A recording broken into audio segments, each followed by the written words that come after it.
قسمت فینالی الکی قسمت فینالی وزن 75 کیلو رو پیشکش ما میگردانند.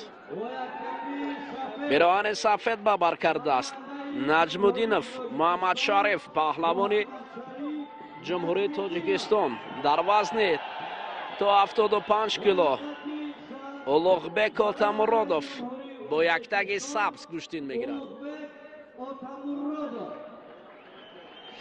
اکنون دوستان عزیز قسمت فینال را تماشا میکنیم و از دیدارش علاوت میبریم.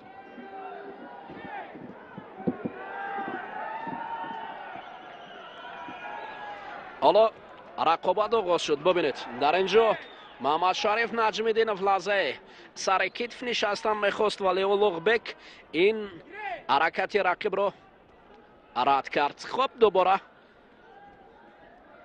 محمد شریف نجم الدینov که عنوان قهرمان جهان نوجوانان گشتین سمو را به دست آورده بود، در گشتین جدو هم خوب یعنی عنوان قهرمان تاجیکستان را به دست آورده است و حالا در وزن تا 75 کیلو در گشتین ملی هنر نمایی میکند. اولوغبک پهلوان ازبک بسیار هم حرکت‌هایش جذاب تر هستند و هم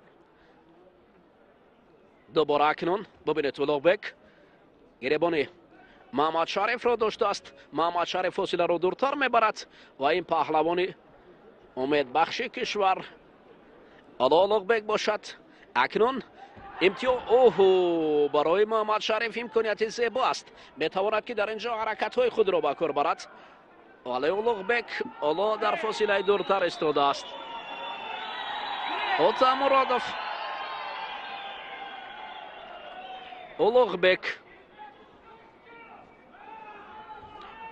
محمد شریف ببینید خیلی عالی یک پهلو را سوی میشود. بسیار حالت جذاب تر بود، بسیار با یک سرعت بلند که پرتافتش بسیار هم جذاب بود. الکی 1-0 یک پهلوی محمد شریف نجم الدینov او را با پیش میبرد. دوباره در فاصله نزدیکترین اولوغبک اکنون فاصله را دور میگیرد. محمد شریف نزدیکتر میرود، سر کیج میشند دوباره برای اجرا کردن عمل ولی رقیب میگریزد. الکی پای خاص کرد. خب پایلت برداشته است محمد شریف.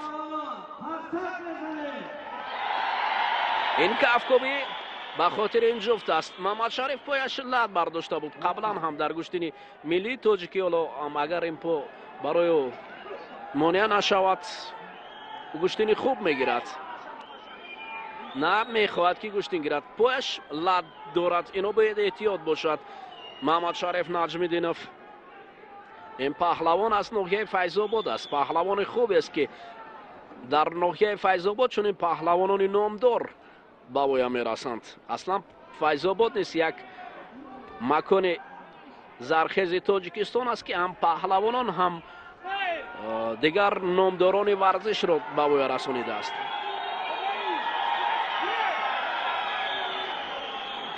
در نمود کاراته باشد عموما در نمودهای مختلف ناحیه فیض‌آباد نیست ورزشکاران نامی را پرورش کرده است.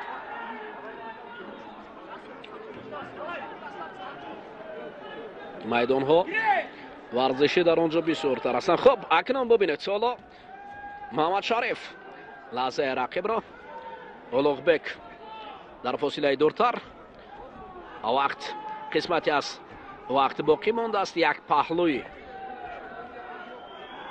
حالا این پهلوان جمهوری تاجیکستان او را به پیش میبرد. اولوغبک باشد.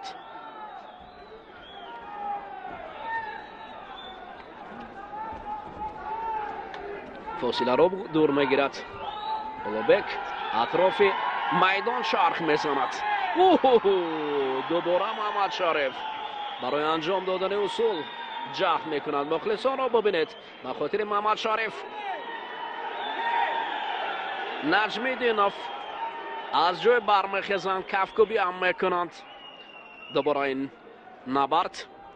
خب محمد شریف فاصله را دورتر میگیرد. کمی پای او بسیار هم لط برداشته است، از این خاطر باید احتیاط کارانه گشتین گیرد تا که رقیب نفهمد.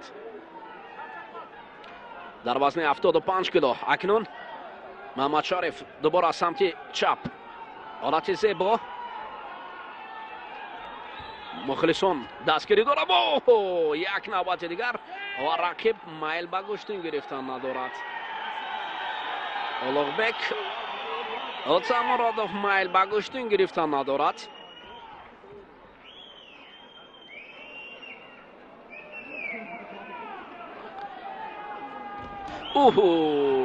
پای همان پایی که لد برداشته است برای محمد شریف هیچ امکانیت نمیدهد تا اینکه امکانیت های خود را واسه استفاده برد.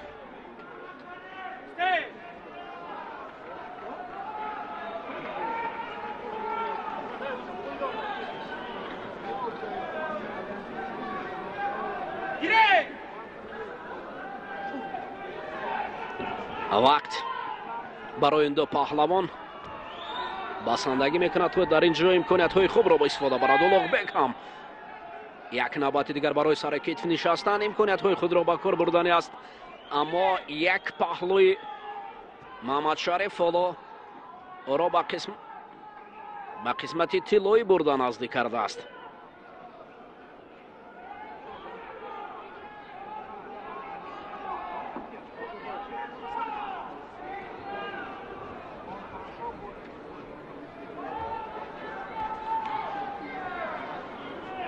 اکنون وقت نیست، حدود یک دقیقه دیگر باقی مانده است. ولی ببینید در اینجا اولوغبک هم کوشش میکند.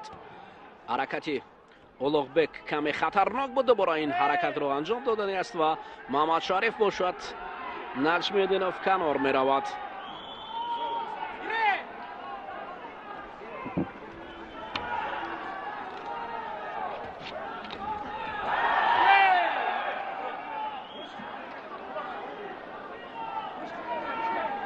پیوسته در اینجا حرکت های محمد شریف نجم‌الدینوف برای امتیاز پیدا کردن.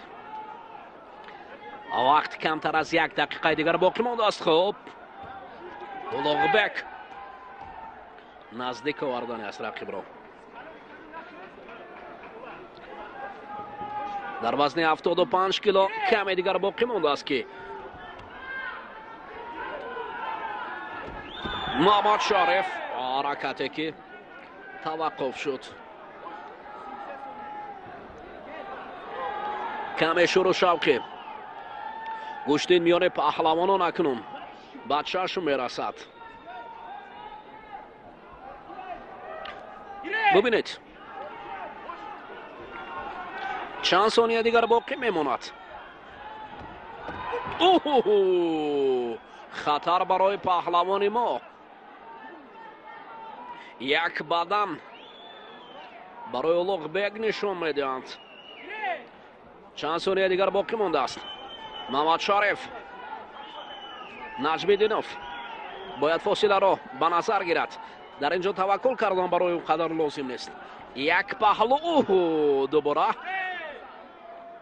حدود 10 ثانیه دیگر باقی ماندن. ببینید اولوغبک اکنون سراسیمه به سمت محمد شریف میرود. مخلصان به خاطرش کف‌کوبی میکنند.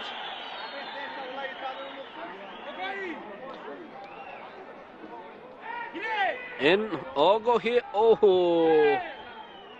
برآمدن از میدان. وقت اکنون این پیروزی 3 ثانیه دیگر باقی مانده است که در وزن تا 75 کیلو اولین نشان طلایی برای محمد شریف نجم‌الدینوف استقبال شود. 3 2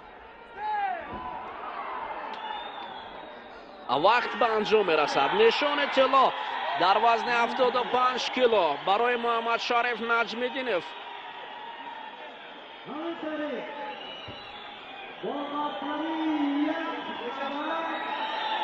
یک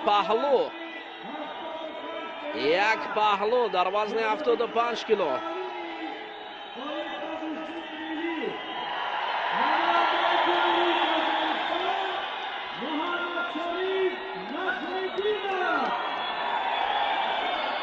آفرین محمد شریف نجم‌الدینوف یک پهلویی که رقیب را زده بود او را به نشان طلا یعنی طلایی کرد. آفرین.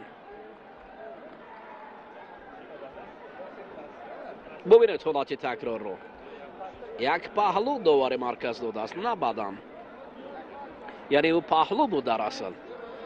حالت تکرار هم نشون میدهد اینجا امکانیت واسه برای پهلوان تاجیک بود و آخر مراتب پا هم لات برداشته بود. شاید به خاطر همون لات برداشتن پای بعضا تنقیسی میکرد، ولی مهم امتیاز بلند برای پهلوان تاجیک بود. آفرین، مبارک شد.